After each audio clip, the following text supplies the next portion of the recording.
our fourth presentation, Hermetic America Future.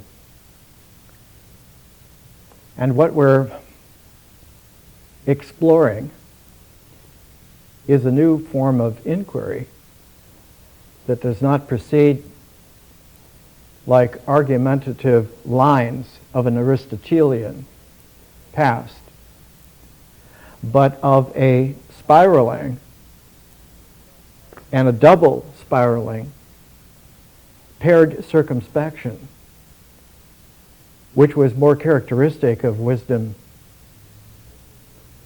inquiries before they were reduced to lines of inquiry, to trains of thought, to logical trajectories,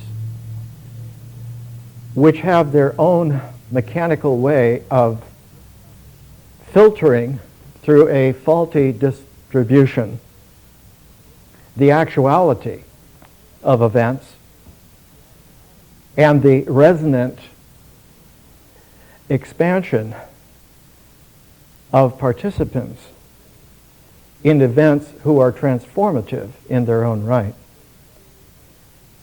And so here in the 21st century, we're doing a double transform in keeping with the tremendous sense of wisdom traditions of the past that used a single spiral, and we are transforming it by using a double spiraling, so that it is actually more in keeping not only with the sense of a structure like DNA, the double helix, but the first appearance of it as a double spiral was in the close of the first century of the Common Era, the first century AD, in Alexandria, in connection with the Hermetica, with the Hermetic wisdom dialogues that were themselves a distillation of the Plato dialogues. And the distillation was that there was, for the first time, an influx into the dialogue of another transform other than the one that was there originally. And it was not just a simple grafting that created this transform in Alexandria of the late first, early second century AD. It was going back to the roots of the Platonic transform of the dialogue, and those roots were in Pythagoras. In Pythagoras himself, as the collector of all of the ancient traditions that preceded him in the world of Europe, Asia, Africa, that known world, not the Americas. Pythagoras being, his father was Phoenician, his mother was Greek, and though he was born on Samos, his father was in the shipping business and had contacts all over the Mediterranean world, had contacts also via caravan with the ancient Near East, with the Persian Gulf, with shipping lanes that went down the Red Sea to the Indian Ocean, from the Persian Gulf into the Indian Ocean, all the way to India. The Phoenicians had already made ports as far away as Marseille, what is today Marseille in France, by 600 BC, about the time that Pythagoras was born. He was born about 570 BC. They also had ports as far as Cadiz in southern Spain on the Atlantic Ocean. And so from the Atlantic to India, you had a swath of wisdom traditions which was harvested by Pythagoras. And the Pythagorean communities passed this on through several generations. The first generation from Pythagoras, the lineage went to a woman, Diotima, who passed it on to Socrates, who passed it on to Plato. And yet, when Plato received it, he received it in such a way that he was able to write dialogues based on the Socratic tradition, which was the Diotima tradition of Pythagoreans. But Plato himself met the living Pythagoreans of his time, especially Archytas in southern Italy. And it was because of Archytas that Plato went back to the sources of Pythagoras as much as he could. He went back to Egypt. And Archytas said, no, Pythagoras has culled the thousands and thousands of years of Egyptian wisdom, but brought it into play in his own right as a Greek, especially using the Greek language, but also having a Phoenician background, that far eastern Mediterranean, what is today Lebanon. And all of this was something that Plato then retraced the footsteps.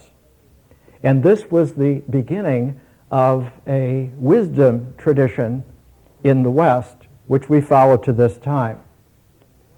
That tradition being, if you're going to make a major transform, which the work that I am doing is as major a transform as you can have on every front, the tradition is that one has to go back to the origins of the entire lineage and to work one's way back up through the history.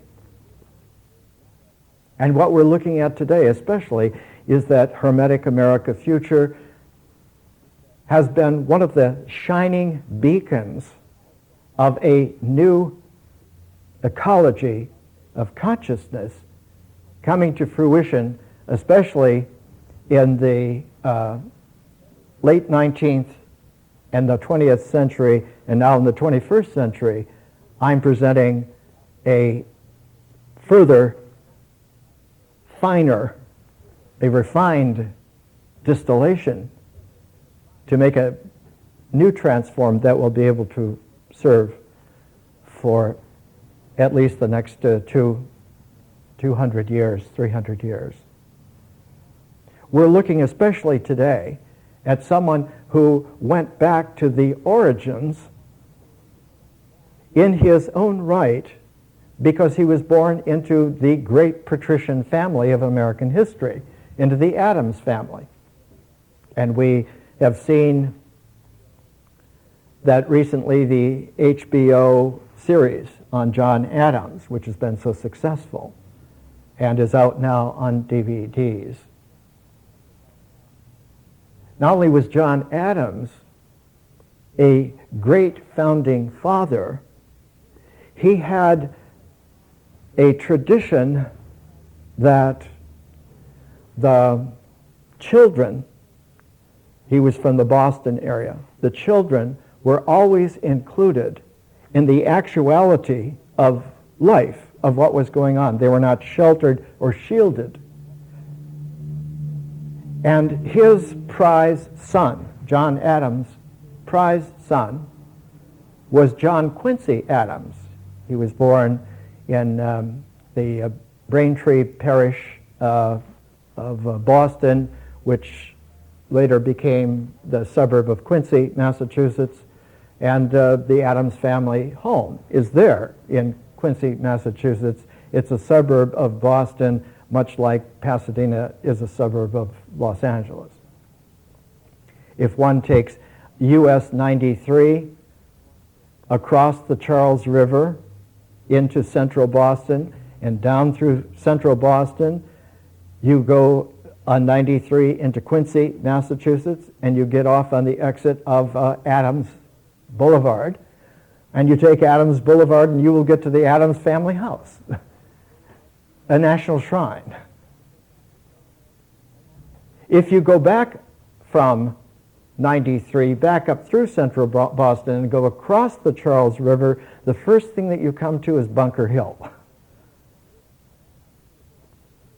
And when John Quincy Adams was a little boy, his mother, Abigail, who was an exquisitely educated, very intelligent woman, took him down to the Charles River area, and he, standing with her, witnessed the Battle of Bunker Hill personally.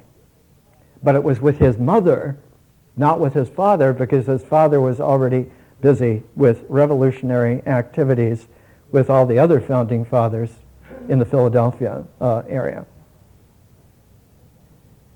John Adams was the second American president. John Quincy Adams was the sixth. And the son of John Quincy Adams was Charles Francis Adams.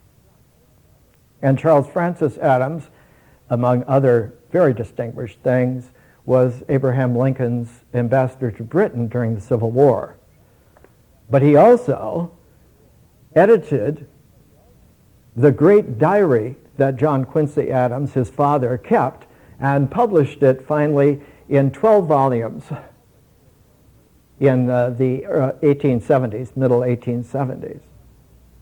And what was interesting is that the young John Quincy Adams began keeping a diary even as a little boy because of his mother, because of seeing the Battle of Bunker Hill, because of being the son of a very distinguished man. John Adams was quite distinguished.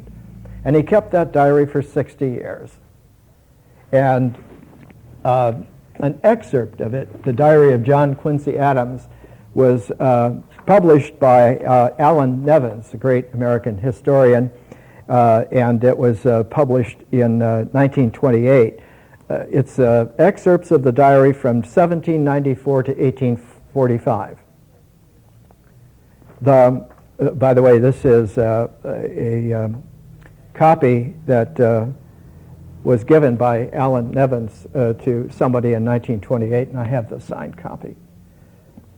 Adams was so important, John Quincy Adams, that William Seward wrote the life of John Quincy Adams, and it was published by a little publishing company in 1849. And William Seward became, of course, in the Lincoln cabinet, and he's the one who bought Alaska for us. Seward's Folly was Alaska. So that the Adams family has always been distinguished. But it was in the fourth generation that we're looking at today as Hermetic Americans. Two of the sons of Charles Francis Adams became world famous. The most famous of them was Henry Adams. So he's the fourth generation, the fourth in line from John Adams, John Quincy Adams, Charles Francis Adams, Henry Adams, and his brother, Brooks Adams. John Quincy Adams was quite an extraordinary influence on Henry, as we'll see, but it was the wife of Charles Francis Adams. Her maiden name was Brooks, and so Brooke Adams became also, like Henry, interested in the intricacies of wisdom history, and the figure behind them, largely behind Henry Adams, was John Quincy Adams, his grandfather. Brooks Adams also received a great deal of insight through the family lineage, but it was Henry Adams in particular. And the particular was that John Quincy Adams was the first American figure to be able to carry the scientific heritage of Hermetic America which had been initiated especially by Benjamin Franklin, had been expanded and deepened by Thomas Jefferson. And the whole Jeffersonian America literally became a new place, a new country. It's called the Revolution of 1800. And one of Henry Adams' most famous sections of his great history is the United States in 1800, the first 6 chapters of a monumental series that are now in 2 volumes, the administrations of Thomas Jefferson and the administrations of James Madison. The United States in the administrations of Jefferson and Madison. And what we're trying to understand and appreciate here is that Henry Adams went back to the origins, and with his brother Brooke Adams, they were able to go back to the primordial community experience and trace the way in which the emergent history actually occurred and actually came out to be. One of the most powerful of the books was written by Brooke Adams, and it is simply called The Emancipation of Massachusetts, The Dream and the Reality. First published in 1887, a revised edition came out in 1919 at the end of the Great War, the end of World War I. It traces the emergence of Massachusetts out of its coming to the New World all the way up to the American Revolution. It was an interesting thing because in between the 2 editions of the Emancipation of Massachusetts, a series of books by Brooke Adams. Adams wrote The New Empire, because by 1900 it was apparent that the United States was going to be an empire. Followed by America's Economic Supremacy. And one has to understand that these are critical studies. They're not tooting the horn of empire. They're not tooting the horn of supremacy. They are describing a trajectory that has been consistent throughout history, almost as if it were mechanical law. And one of Brooke Adams' great books is The Law of Civilization and Decay. Chapter 1, page 1, when the Romans first emerged from the mist of fable, they were already a race of landowners who held their property in severalty, and as the right of alienation was established, the formation of relatively large estates had become. And the largest estate is to found an empire. This has been a consistent theme throughout the history of civilization, that before civilization, there were never human endeavors that were large enough, complex enough, integral enough, powerful enough to establish anything more than a territorial dominance. Later, when the kings were able to marshal more men, more power, kingdoms were established.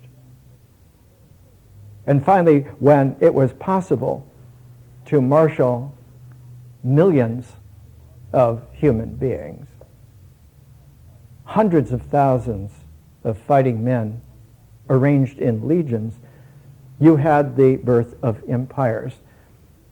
And by tracing back the history of civilization again and again, historians have come to understand that the roots of empire are an endemic disease with civilization because of a flaw that occurs. And the flaw is that the mind is unable to keep up with the complexity and pace of necessary change, to modify oneself. And so the only way to control it is to limit the modifications, limit the change that is possible, to dole it out a ritualized, reductive filter to keep it under control, and that this is at once the signal for empire and the signal for the demise of the energy of the people. And as that extends itself, more and more people are subject to the empire, and those same multitudes of people are subject at the same time to the innervation of energy, of vitality, so that one has a decrease in energy. This is from a great study, William Geordie's Henry Adams, Scientific Historian, published by Yale, 1952. He quotes here, trying to describe some of the origins of Henry Adams and consequently Brooks Adams' understanding of the inevitability of empires, the inevitability of the flaw in civilization, and the innervation of individuals, and that finally what happens, and this is a quote from a book by Gustave Le Bon, Physiologie des Foules, the physiology of birds, meaning human beings who have been collected in their cages. The translation, it ends by becoming an agglomeration of individuals without cohesion, still held together for a time by its traditions and institutions. This is the phase when men, divided by their interests and aspirations, but no longer knowing how to govern themselves, ask to be directed in their smallest acts. And when the state exercises its absorbing influence, with the definitive loss of the old ideal, the race ends by entirely losing its soul. It becomes nothing more than a dust of isolated individuals and returns to what it was at the start, a crowd. The United States at the present moment has suffered, especially in the last 2 decades, from this kind of enervation of vitality, from the grinding into the dust of non-cohesive, stranded, alienated individuals. And we face the problem which has never been solved before, how to have a new civilization that will not carry with it the flawed bacillus of the plague of empire. Because the power of science now is so extraordinary that we're only a few generations away, if that, of having a new empire, seemingly fresh because it can really handle things that the old could not handle. And this is the invitation for oblivion, permanent disaster for this entire planet. The quality of Henry Adams, especially in his work, was to follow on to what Brooks Adams had done with the emancipation of Massachusetts. He had gone from the beginnings of colonial America to the Revolution and the beginnings of constitutional United States. But Henry Adams was more profound than Brooks, more original, a really colossal, great Hermetic American, and one of the greatest historians of all time. There's a series that was put out in the 1960s, The Great Histories, and of the first 10, you find at the bottom Henry Adams. He's put on the level of Thucydides and Herodotus, Tacitus, Machiavelli, Voltaire, Gibbon. He's on that level. He's one of the handful of the greatest historians of all time on the planet. But his understanding was that the United States, in the administrations of Jefferson and Madison, changed radically the experience that had gone before. From colony to constitution was itself a phase, and that phase was permanently transformed, especially by Jefferson and by his great lieutenants, Madison, Monroe, and furthered even more by John Quincy Adams, who understood that one had to do something which Madison and Monroe were unable to do at the same level as Franklin and Jefferson, and that was to bring science into the American transform of civilization, the American transform of business. And one of the great projects for John Quincy Adams was to make sure that the United States was the leader, especially in the science of astronomy. And the whole press of Hermetic America, of having the original great telescopes of the world, right up until the Hubble telescope, right up until Google Sky, where anyone on the planet can access the top scientific, astronomical, and astrophysical information all the way out to galaxies' ends. All of this is a Hermetic America introduction of science into the ecology of consciousness. And John Quincy Adams was one of the first to be able to further what Franklin and Jefferson had done, and out of that came a quality of American science that learned not only to think outside the box, not only to think outside the bun, but to think outside the structured brain into procedures that were seemingly impossible to keep track of and yet could happen. One of the great geniuses in this is one of the top 5 scientists of all time. His name was Gibbs, Josiah Willard Gibbs.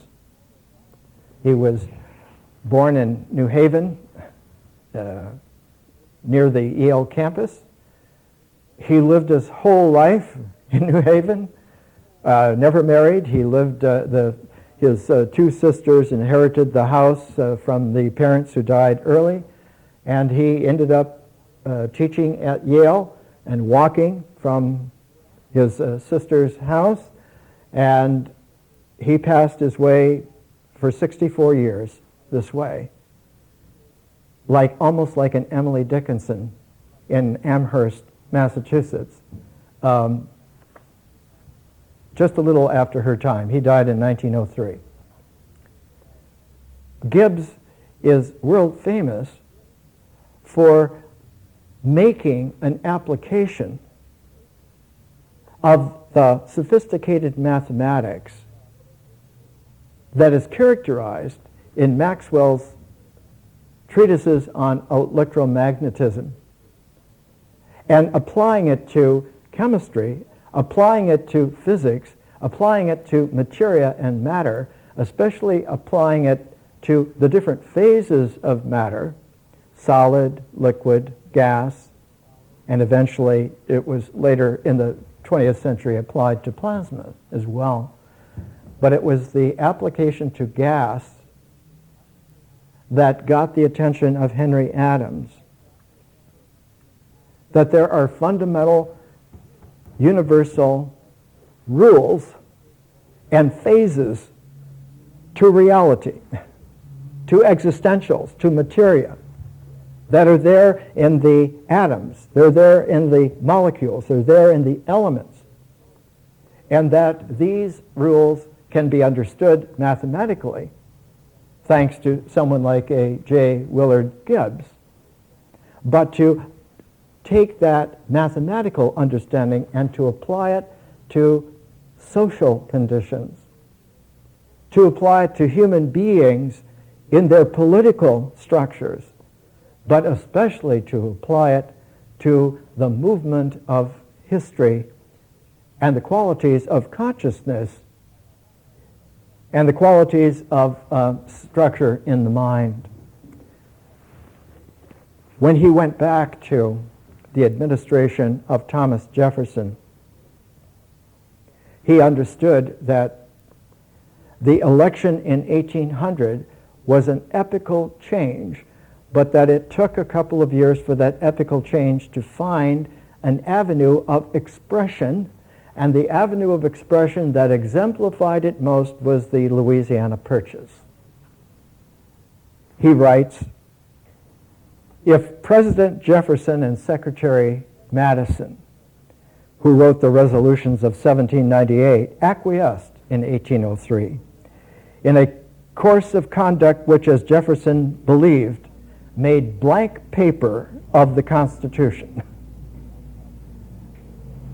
That Constitution was for a mental structure of human concourse that was completely outdated by the expansion. That Constitution was a negotiated structure of compromises from 13 colonies, 13 different constituencies, in a world in which there were empires like the British and the French, the European empires, and the new opportunity for a United States not to be co-opted in the past, but to be free to open up a whole new phase of history for mankind, taking seriously, in a scientific, mathematical way, a new order of the ages by changing the nature of man, by changing the nature of the way in which human beings could regard themselves, regard each other, and come into new ways of regarding then the institutions which they chose to exemplify a social order, but especially leaving entrances and exits all the time for new ideas, new inventions, new transforms that could constantly come in and out of trial like experiments, so that the American experience became the great experiment. Not at all a new kind of a kingdom, not a kingdom at all, and not to be brought into conjunction with existing kingdoms, existing empires. And one of the figures that was a hero for John Quincy Adams and for Jefferson and for Madison was George Washington, who was not a great scientist. He is not the pinnacle of those great Hermetic Americans. But what Washington exemplified is symbolically shown in the Washington Monument in Washington, D.C.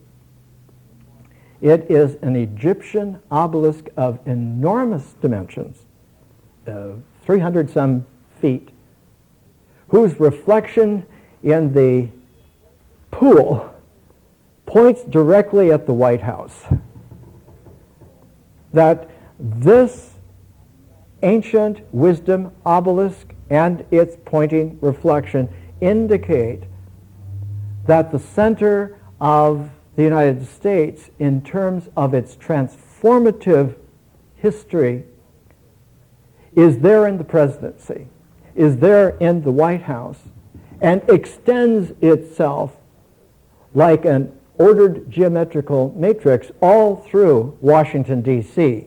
Washington, the District of Columbia, because Columbia holds up the torch of freedom.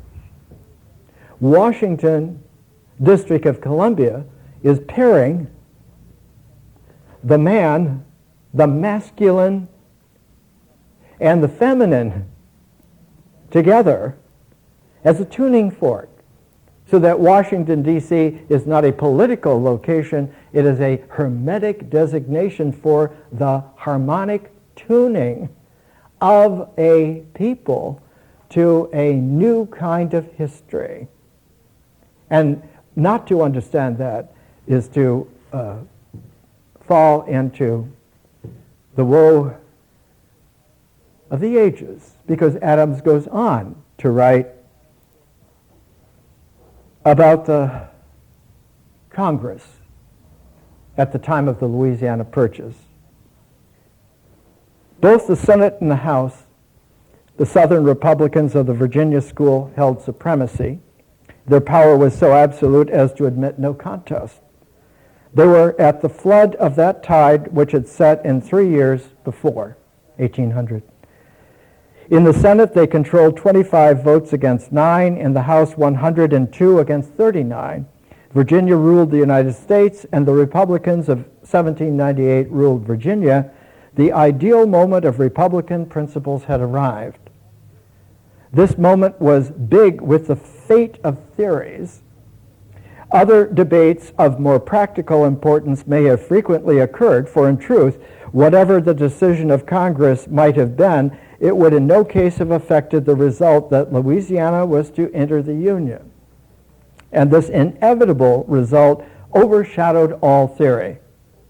But no debate ever took place in the Capitol which better deserved recollection. Of extraordinary ability, Congress contained but little. And owing to the meager character of the reports, appeared to contain even less than it actually possessed. But if no one rose to excellence either of logic or rhetoric, the speaker still dealt with the whole subject and rounded the precedent with all the argument and illustration that a future nation could need. Both actions and words spoke with decision and distinctness till that time unknown in American politics. What's important for us is to put the parentheses not in a timeline order, but in a spiral and then a double spiral matrix. Because this is Henry Adams writing 100 years after those events and looking back and carrying the look back of the look into the future.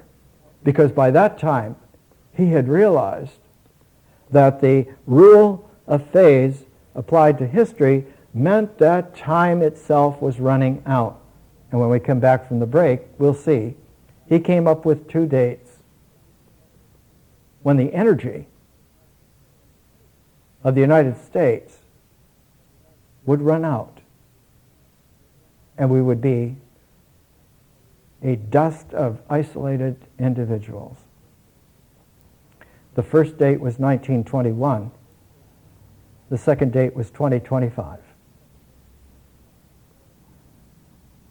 More when we come back. Let's come right back to Henry Adams as a focus. He found in his own family lineage a kind of a social geography that seemed to condemn him to a certain arrogance and privilege that was only tolerable if it could be applied for a deeper understanding of a better good for all. In order to try to reconnoiter himself as a human being, he was born in 1838. And by the time he was in his 70s, So much had happened to him, so much had been thought about by him, and increasingly understanding that history, as we have been understanding it in the Learning Civilization program, where we have taken out all of what we consider and used to consider just the natural existential experience mind, and put it into 4 phases: nature, ritual, myth, symbol. 4 phases of an integral, which was then paired with 4 phases of an ecology of consciousness: vision, art, history, science. So that the 4 dimensions of the integral natural cycle and 4 dimensions of the conscious ecology coming together in such a way that they are not just circles of a cycle or a circularity of an ecology, but that they come together in such a way that they interplay and they make like an infinity sign, which is actually, when one reads it in its vibratory, resonant sets, it turns out to be a pair of spirals constantly tuning and mutually modifying each other. That what is at the core of an ecology of consciousness is a prismatic person who makes history, and who makes history from a basis which is a field of vision, so that when it has its fruition in terms of the universe now become a cosmos, that field of differential conscious vision is actually the field out of which theory occurs and emerges. So that theory is not a mental construct, but is a movement of creative imagination and remembering in a differential conscious field of visioning, and that theory directly then reaches back to the flow of experience in that mythic horizon of language, of images, of feeling, and is able to pull the flow of experience through an open mind into the field of theoretical vision. And what comes out of that then is the transform of myth into the possibility of having history. And if you pull someone from the tribal mythic experience, which is always sandwiched in between ritual and symbol, the experience now is able to flow through both ways. It's able to flow through what was a symbolic limitation into vision, but one is also able to flow experience the other way in its referentiality, so that it doesn't refer back to the rituals, but it goes through the rituals back to nature. So that when you have an open mind and a pragmatic, prismatic person, now you have an expanded capability to investigate nature and to investigate history with the same kind of openness, and so you have such a thing as a natural history.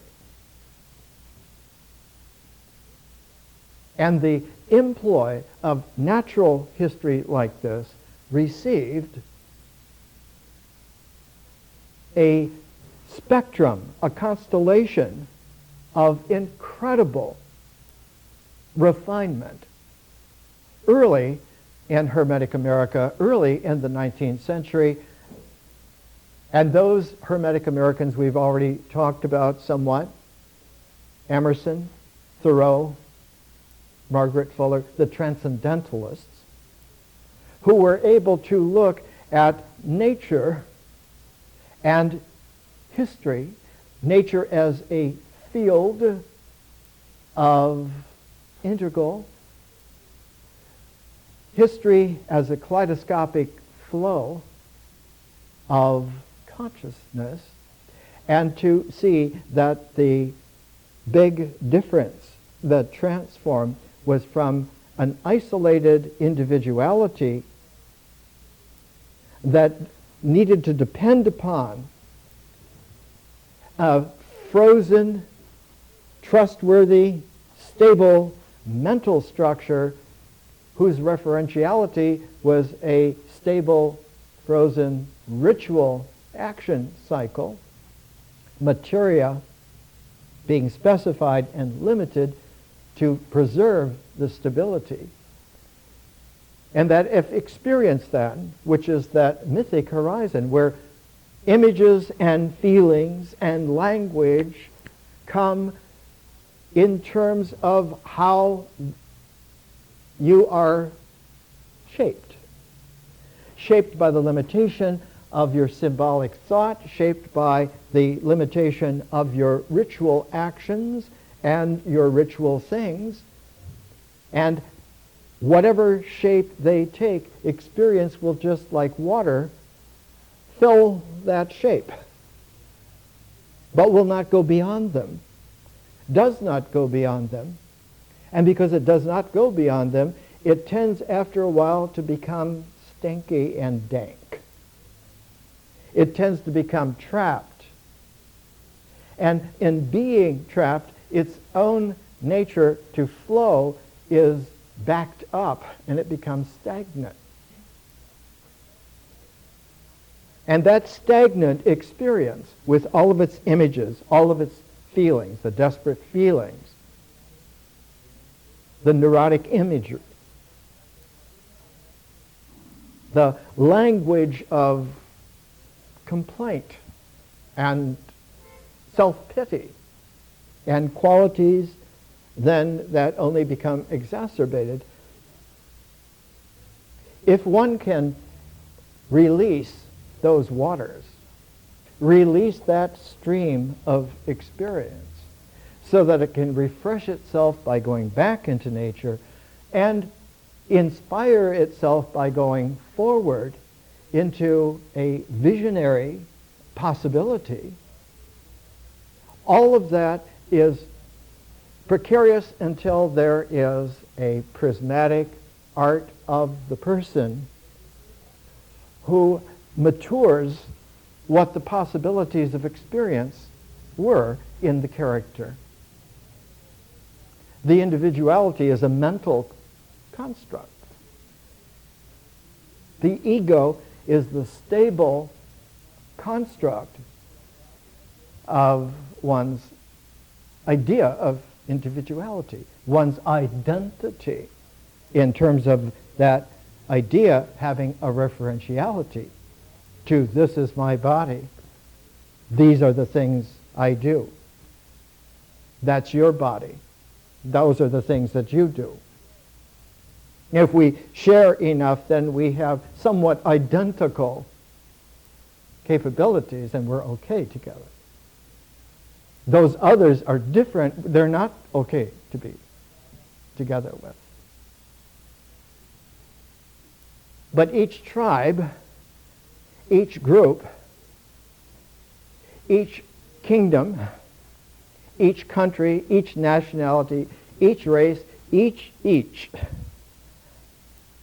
all have a quilt, a pastiche of differing stabilities.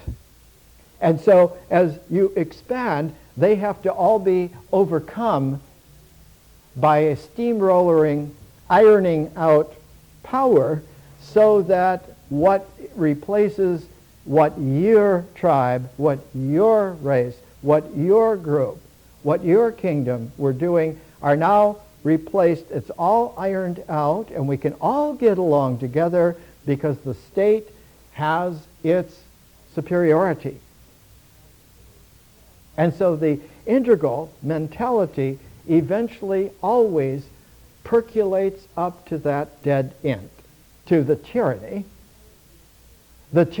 not only of the state, but the tyranny of the closed self. All of this cries out to be relieved.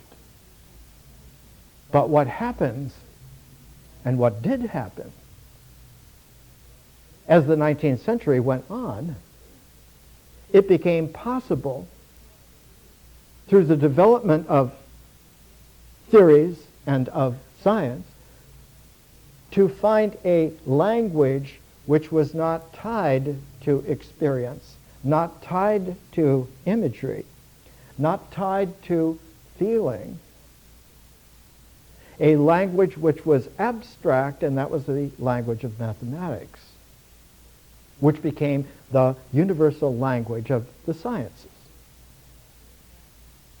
And one of the things that we talked about earlier was Willard Gibbs' genius at being able to understand that there are phases which are universal. And in fact, here's a book called Phase Rule. This is a reprint, Dover paperbacks, reviewed by Chemical and Engineering News, should rank as the standard work on English in the subject. Chemical phenomena of 1, 2, 3, 4, and multiple component systems are covered in this completely revised standard text, clearly written, well diagrammed. The phase rule will prove especially useful to graduate students in the field.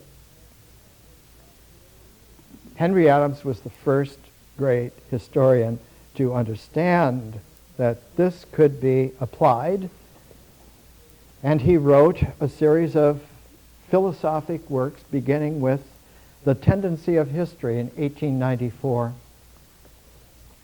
and then a letter to teachers of American history in 1910, The Problem and the Solutions, and then one of the great documents in 1909, somewhat revised later, The Rule of Phase Applied to History.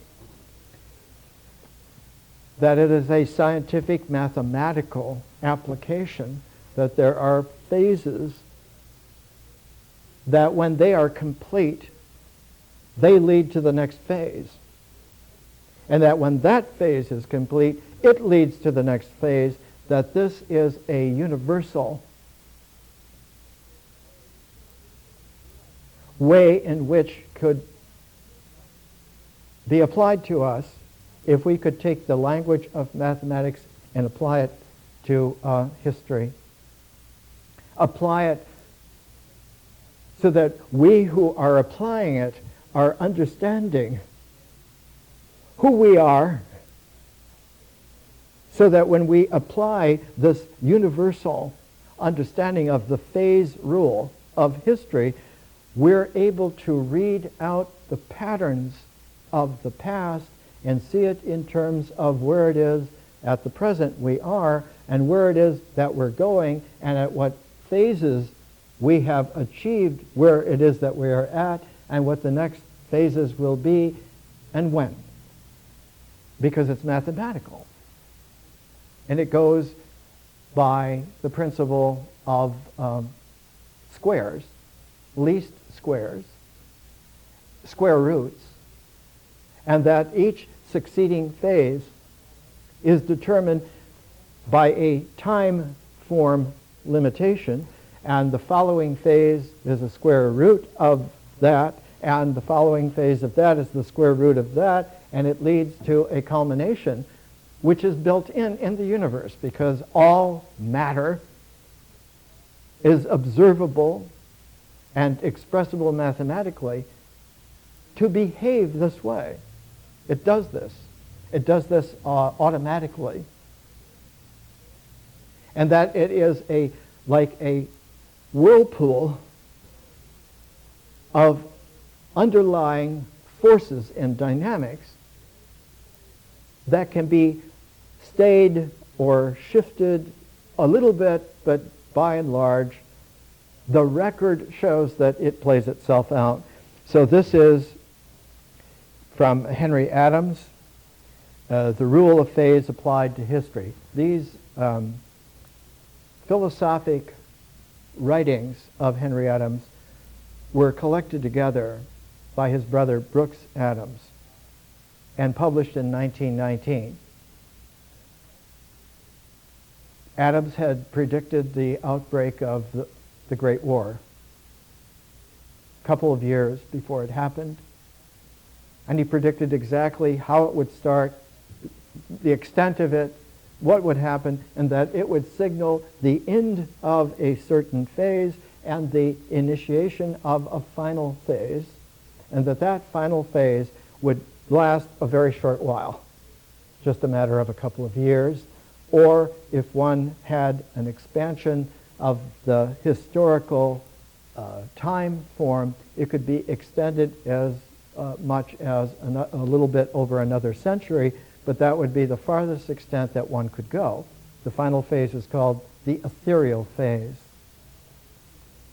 2 dates were found in Henry Adams' scientific looking at history by the rule of phase. The first date is that the historical time form would end in 1921, or by a larger base consideration, that could be extended as far as 2025, and that was as far as it could go. That there was no possibility of an error being larger, of a base being larger, of more extent, for it to be extended any further than that. In order to write this, though, he first had to take a in-depth look at who was doing the looking, not his mental, symbolic, structured thought, and not just his character, being an Adams, fourth generation, etc., a Boston Brahmin of the highest ranking level. He said of himself, and it's one of the classics of world literature. It's a book called The Education of Henry Adams, first written in 1905. It was his way of looking at his prismatic person with a scientific historical look at who was doing the looking and how and why. And he characterized himself in this way. Chapter 1, page 1. Under the shadow of Boston State House, turning its back on the house of John Hancock, the little passage called Hancock Avenue runs or ran from Beacon Street, skirting State House grounds, to Mount Vernon Street on the summit of Beacon Hill. And there in the third house below Mount Vernon Place, February 16th, 1838, a child was born and christened later by his uncle, the minister of the First Church of Boston, where Emerson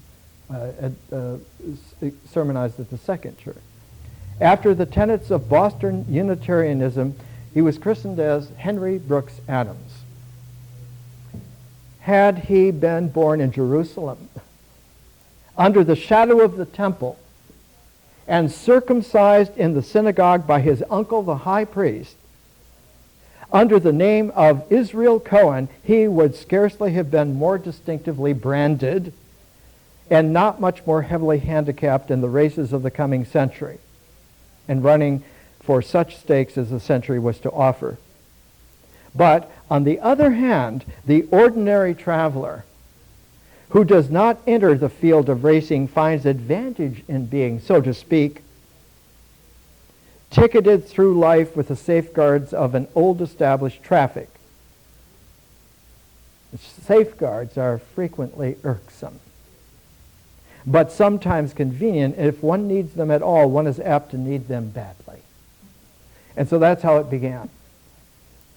And when he finished writing his own biography, his autobiography, a la Franklin's autobiography, who is this person writing? Who does he think he is? Who has he thought he was? Who are they that he interacted with think he was? And one recognizes in this severely imploded self-criticality the very procedure that Jesus used with his disciples. Who do they say I am? Who do you say I am? And they go through all the permutations of what they've heard, of what they expect, of what they think. And he says, none of you know me, because I am not identifiable. I am not containable. Before any of those that you mentioned were, I am. Do not have limits of mentality, limits of existentiality, corralled experience. I am as wide open as nature and the cosmos in their tune, complementarity.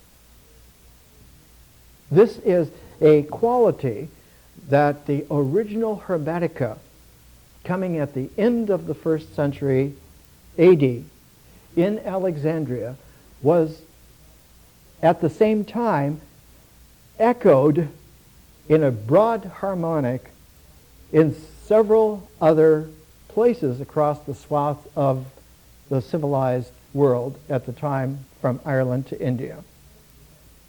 Exactly at the same time that you have the Hermetica in Alexandria, you have St. John's Book of Revelation written on the Isle of Patmos, just off the coast where Pythagoras grew up, the Isle of Samos, where St. John lived for many, many decades. Ephesus, not too far from the island where Homer lived, Chios, not too far from the island coast where Ptolemy Philadelphus had been born and raised and schooled.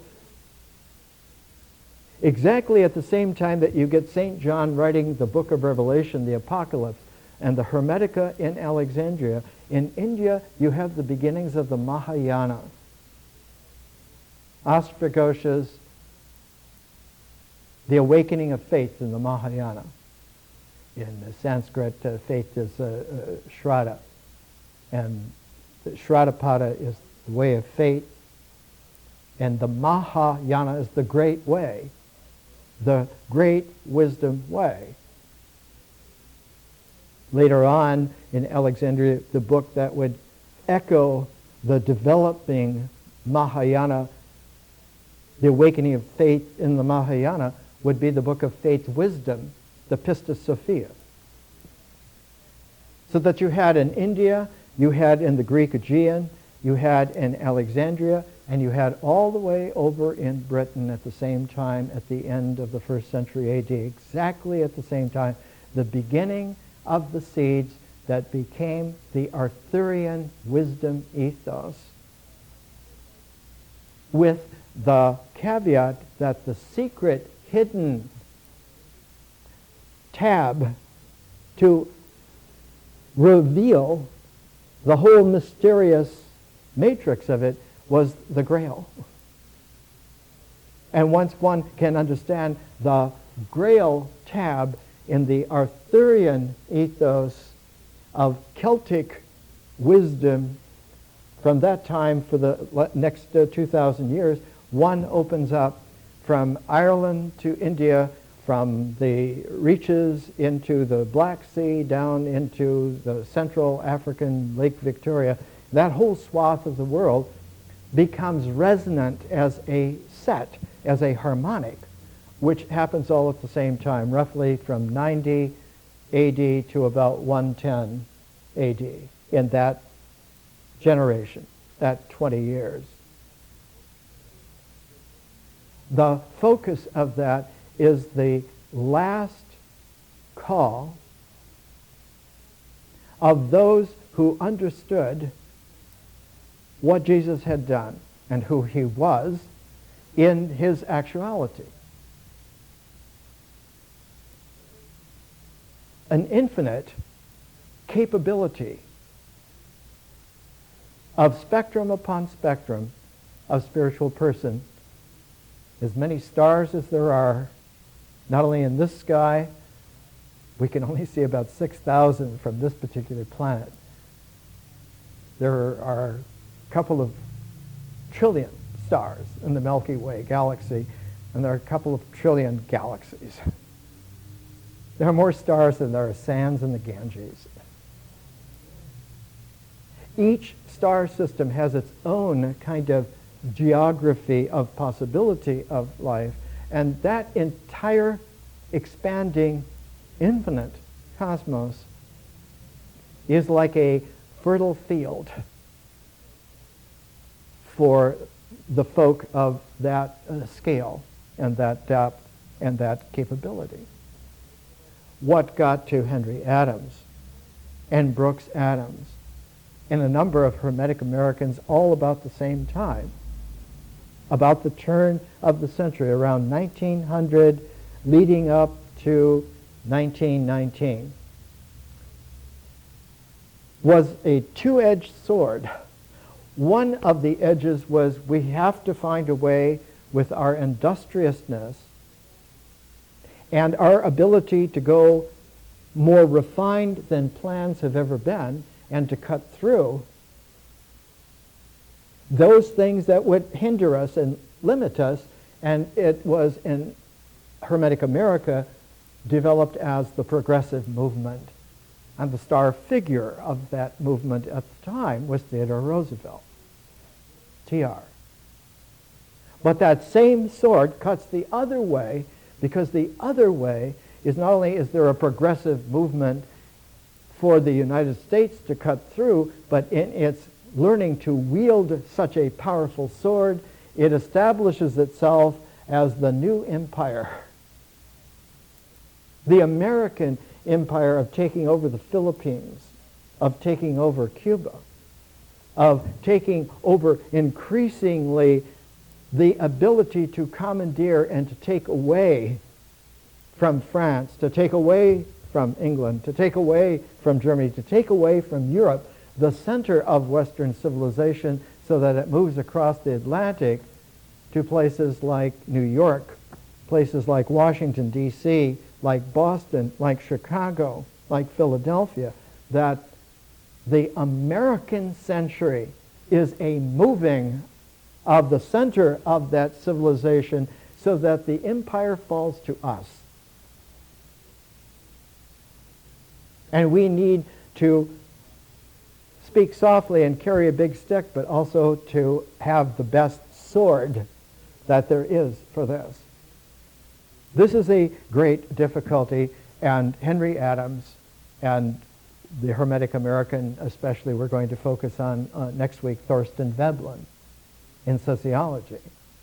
His great book was The Theory of the Leisure Class, but he wrote an enormous number of incredible treatises right at this time to bolster what was going on, the realizations, and of course the philosophical, psychological complement to this was William James and John Dewey, so that you had a tremendous vitality at this time in Hermetic America to try to understand there have to be new ways to be human, and they must be expansive in terms of an ecology of consciousness, as well as transformational in the integrals that bring us into our existence, that encourage us in our lives and experience, and that must integrate that in some way into structures of thought, into symbols. But that those symbols must be able to do more than just represent a referentiality back. One has to have symbols that are transparent so that they open up to future possibilities that never were. The simple, best way of saying this ever was in 1968. Robert F. Kennedy said there are two kinds of people. There are those who look at the world and see it for what it is and ask why. And there are those of us who look at the world and see it exactly and ask why not. To open it up to new sets of resonance. The harmonic is expandable, and it's expandable in keeping in scale with scalars that have already proven that they're useful, that they sound good, that they work, and we can expand that. And it was right at this time when you found the ability for the first time to understand, working for a moment with music and with musical scales, the development of Schoenberg's great 12-tone scale for music, where his famous statement was, dissonance is but a far-reaching harmonic which we can come to appreciate and to compose by creatively and to appreciate it in the spirit of our persons as music. Schoenberg, like many other individuals that we will mention, is an honorable Hermetic American. Came to the United States with a whole group of German emigres, Max Ernst, Thomas Mann, and others, including Igor Stravinsky, and many of them came right here to Los Angeles and worked here. Schoenberg's whole work was left to USC. Non-Hermetic Americans failed to appreciate it, and they had to send it off to Europe where it was going to be appreciated for real and not just put on shelves and not used for what it should be. Prismatic teaching. Here's Henry Adams in The Rule of Phase Applied to History. By common consent, the commonest objection to Comte's rule, the objection that the three phases had always existed and still exist together, had still less to do with the validity of the law. Auguste Comte was a positivist. The residuum of every distillate contains all the original elements in equilibrium with the whole series, if the process is not carried too far. The three phases always exist together in equilibrium, but their limits on either side are fixed by changes of temperature and pressure, manifesting themselves in changes of direction or form. Discarding then as unessential the divisions of history suggested by Comte, the physicist historian would assume that a change of phase was to be recognized by a change of form. That is, by a change of direction, and that it was caused by acceleration and increase of volume or concentration. In this sense, the experimenter is restricted rigidly to the search for changes of direction, of form, of thought, but has no concern in its acceleration except as one of the three variables to which he has to assign mathematical values in order to fix the critical point of change. The first step in the experiment is to decide upon some particular unquestioned change of direction or form in thought.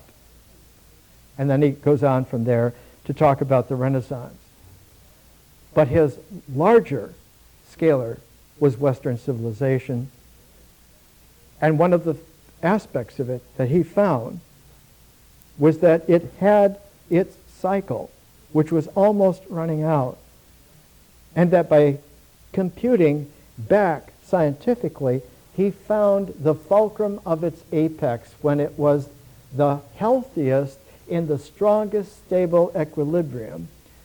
And in order to express that, because we're talking about Hermetic Americans who are more than world class, they're star system class beings, as we're coming to recognize now.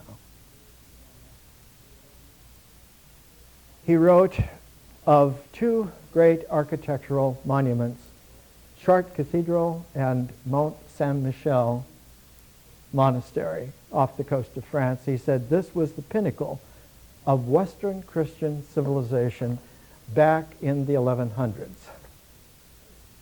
That was exactly the point around the year 1100 that the whole form had the greatest extent of its integral achievement. And if one counts a millennium back from that, one comes back to 100 to about 90 AD. If one counts forward from that, one comes to about 2100 AD.